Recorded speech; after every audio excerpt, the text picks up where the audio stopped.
Now to this, fallout from the historic conviction of Donald Trump is intensifying the political divide across the country today. While Trump says the hush money trial was rigged, President Biden declared the verdict a victory for the rule of law. Sandra Mitchell is here with the developments today. Sandy. Micah, Cher, there is fallout, yes, but for the Trump campaign, financial gains as well. Trump now talking about these big donations that are pouring into his campaign, almost $35 million in the first hours after that guilty verdict. President Biden saying Trump's criticism of the judicial process is an attack on America. It's reckless, it's dangerous, it's irresponsible for anyone to say this was rigged. President Biden, for the first time today, reacting to his political rival Donald Trump's conviction on 34 felony counts of falsifying business records, saying Trump's criticism of the verdict is an attack on the core values of the United States. The justice system should be respected, and we should never allow anyone to tear it down. It's as simple as that. That's America. That's who we are. Another view of America outside Trump Tower today.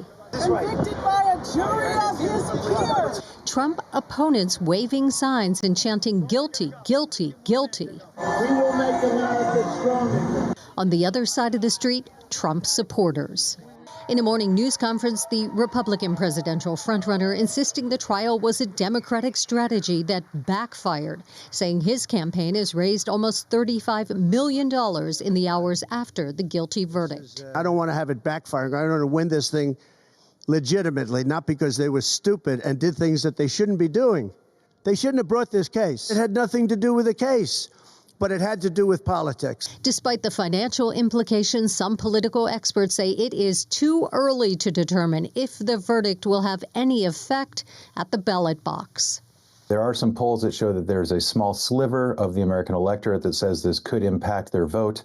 But by the time we get down to the election, voters really funnel into their usual categories, and they're going to vote primarily against the person who scares them more. Sentencing for Donald Trump set for mid-July. Before that, a probation officer will submit a report to the judge, and then ultimately the judge will decide if Trump will do any jail time. Micah, back to you. Thank you, Sandra.